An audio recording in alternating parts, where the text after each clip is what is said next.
Welcome to Tournament Day. Now this footage is probably going to be awful. I just stuck the camera on the back of the boat and let it roll while I fished in a tournament. So this might be the most boring fishing video that you've ever seen. If you fall asleep before the end of it, thanks for the watch time. Oh, and I know you're going to comment about the socks. Well, mosquitoes are no joke, and I was getting tired of getting bit, so I hiked them up. It was better than nothing, because I had no bug spray on me. Deal with it. And no, I did not get calf implants, thank you. I grew them myself. About to turn the corner here, and something grabs onto my bobber line that I have dragging. And let's see what we caught.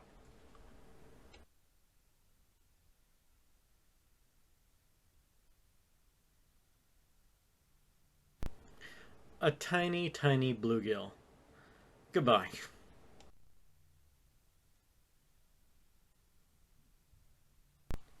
You might also wonder why I'm dragging a bobber to begin with. Well, in my club, we are a multi-species club, so we can catch all kinds of fish like panfish, crappie, perch, pickerel, and they count toward our total weight. We're allowed to have 2 rods out at once, and you can even use live bait, although I don't care for live bait myself. I'm dragging a crappie tube behind the boat for the most part when I'm doing that. And it's pretty productive, although I'm not proving it at all in this video. Right now we've only shown you one catch, and it's a bluegill. Meanwhile, to my right, your left here, one of my competitors is just racking them up under this bridge, and I'm not catching snot. So what am I gonna do? I'm gonna go out and stand in the middle of nowhere and throw Carolina rig around because I can't think of anything else to do. Nothing else seems to be working. So why not try some dumb...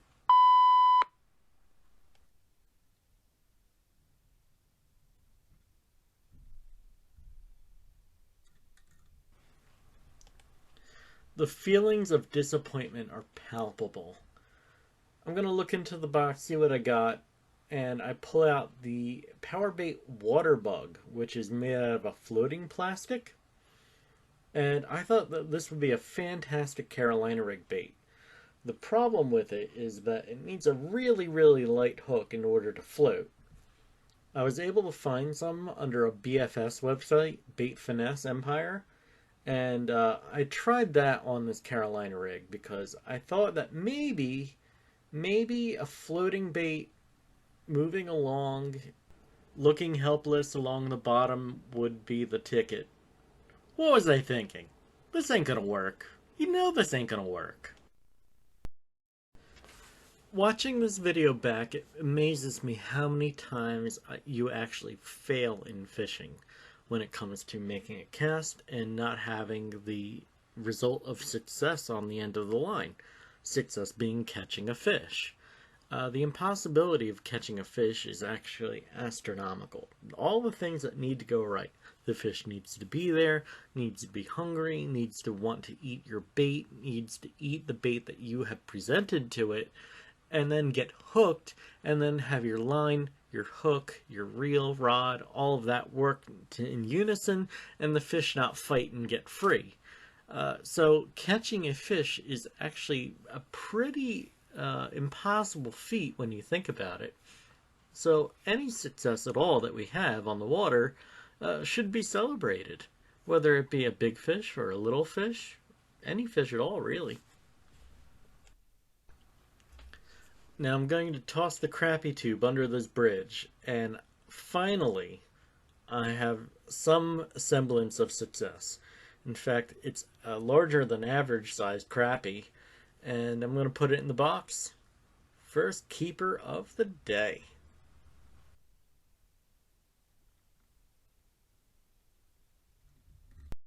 While I'm over here, I might as well put another cast under this bridge and see if anything else is living under it.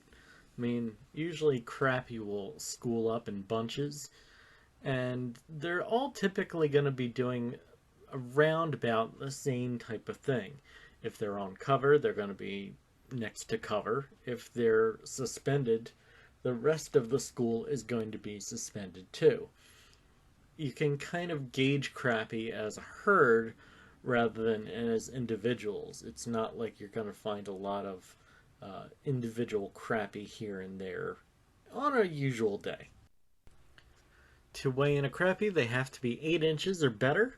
That one hits the mark and is going in the box. You wouldn't really think that catching a keeper crappie would be that hard on most days, but there are some times where it's almost as difficult as catching, 5 bass. You have to hunt and peck and really try for them. It's not like I'm dragging the bobber for these guys behind my boat. I'm actually putting it where they live. I have to put it right next to the exact piling that they're sitting on and then move it just the way that they want it. This one doesn't even measure, and I have to throw it back. When I catch a short of any type of fish, I try to put it away from the other fish that are in the school. That way it doesn't go back and warn the other fish with any type of pheromone.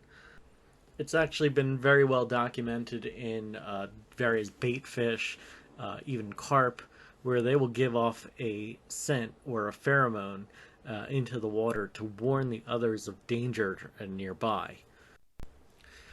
Bluegill like this one don't count in the tournament or as a game fish, so I'm not worried about it setting off any pheromone alerts.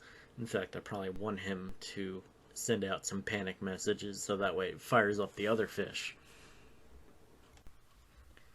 Did it work? I don't know, you tell me. A lot of this stuff you can't prove. It's all theory, and you try to do the best with what information you have. But in this case, it didn't hurt. That's for sure.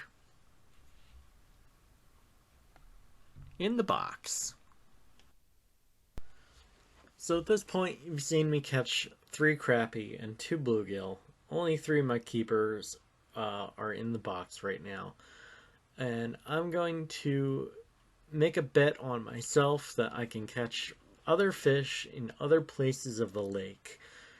And what you're about to see right here is about maybe 30 years worth of experience on this body of water.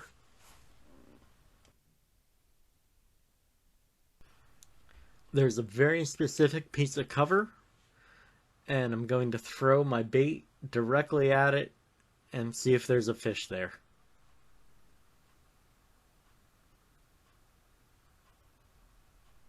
Yep. Whatever I hooked into is fighting pretty well, and I'm fairly certain it's a keeper of some type. I'm reaching for the net, but the net is buried under a whole bunch of rods and tackle, so I just flip him. He's hooked pretty well. He ain't going nowhere. And we got the first keeper bass of the day on board. Up until this point, nobody else I had talked to had caught a bass, so I'm feeling pretty good about that.